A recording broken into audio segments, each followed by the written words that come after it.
জনাব তারেক রহমান সাহেবকে ফাঁসাতে গেলে একমাত্র সাক্ষ্য হলো মুফতি হান্নান। আদালতে কাঠগড়ায় যদি তুলে মুফতি হান্নান তো সত্য কথা বলে দিবে যে না, আমাকে 167 দিন রিমান্ডে নিয়ে জবানবন্দি দেওয়া হলো, এটা সচ্চাই না, তারেক সাহেবের সাথে আমার দেখা হয় নাই। এইটা যাতে না করতে পারে, মুফতি হান্নানকে এই মামলার রায়ের আগে তড়িঘড়ি করে ফাঁসি দিয়ে দিল। বিএনপির ভারপ্রাপ্ত চেয়ারম্যান জনাব তারেক রহমান সাহেবের বিরুদ্ধে যতগুলো মামলা দায়ের করা আছে, প্রত্যেকটা মামলায় রাজনৈতিক উদ্দেশ্য প্রণোদিত, অর্থাৎ পলিটিক্যালি মোটিভেটেড কেসেস। 111-এর সময় 17টা কেস ওনার বিরুদ্ধে দায়ের করা হয়েছিল।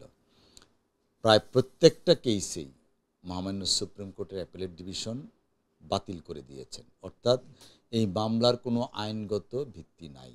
মামলার এফআইআরই বলছে যে এটা রাজনৈতিক উদ্দেশ্য প্রণোদিত মামলা। শেখ হাসিনা ওয়াজেদ ক্ষমতায় এসে মানি লন্ডারিং মামলা দায়ের করলেন। সেই মামলায় নিম্ন আদালত থেকে কয়েক মাস ট্রায়াল হলো।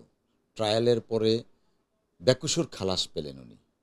সেই খালাসের এগেনস্টে আসলে হলো হাইকোর্টে, এখানে এসে 7 বছরের সাজা দিয়েছে। কুখ্যাত 21শে আগস্ট মামলা, ইনফেমাস 21 আগস্ট কেস, ওখানে এফআইআরে তো তারেক রহমান সাহেবের নাম নেই। চার্জশিট হলো 1 নম্বর চার্জশিটে নাম নেই, 2 নম্বর চার্জশিটে নাম নেই, 3 নম্বর চার্জশিট যখন জরুরি অবস্থার সময় দিল, অর্থাৎ বিএনপির ইতিহাসে সবচেয়ে দুঃসময় ছিল মঈনুদ্দিন ফখরুদ্দিনের জরুরি অবস্থার সময়। সেই সময়কালে এই কুখ্যাত 21শে আগস্টে মামলা দায়ের করা হলো, মামলার চার্জশিট দেওয়া হলো।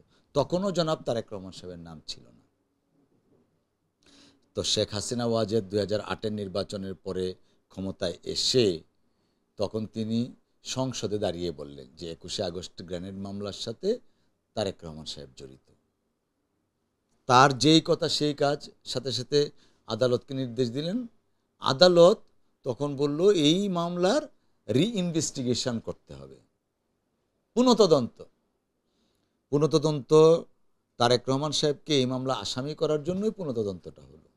তখন আবার আরেকটা সাপ্লিমেন্টারি চার্জশিট দেওয়া হলো। চতুর্থ চার্জশিটে গিয়ে 231 পৃষ্ঠায় বর্ণনা দিল যে মুফতি হান্নান দেখা করেছে হাওয়া অফিসে গিয়ে তারেক রহমান সাহেবের সাথে।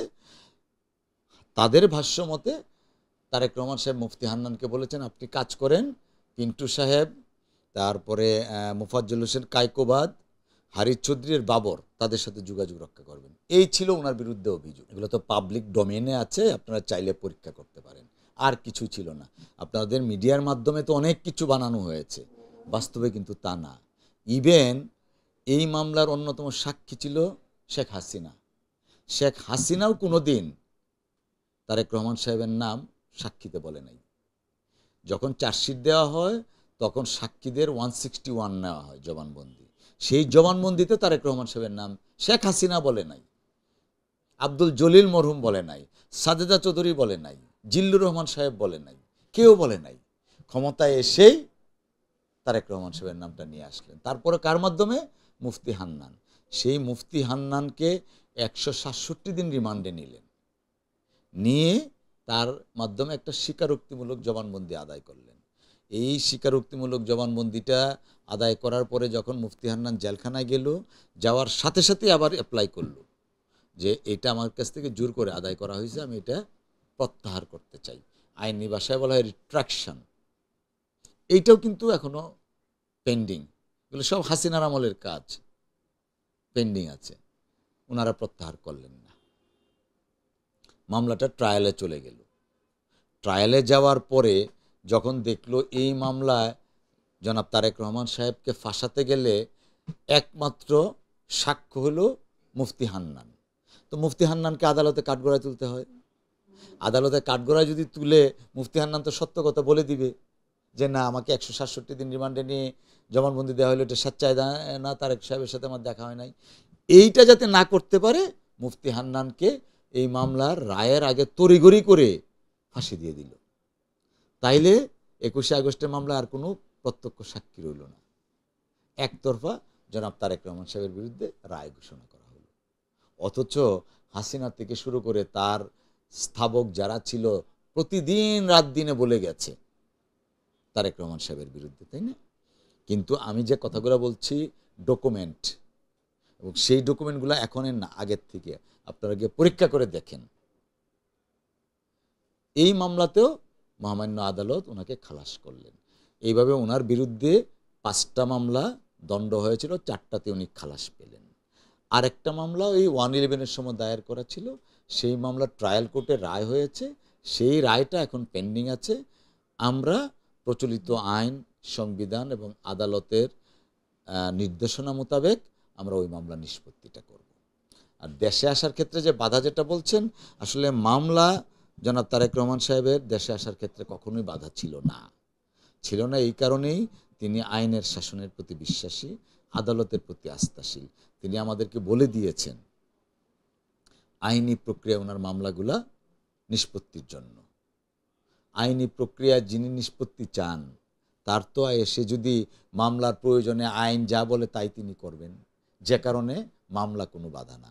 বাট দেশের মানুষ প্রতীক্ষা করছে ওনার আসার জন্য, এবং মানুষের যেই অনুভূতি, সেই অনুভূতির প্রতি তিনি শ্রদ্ধাশীল। উনি প্রয়োজনীয় পদক্ষেপ নেবেন আসার যথাসময়ে।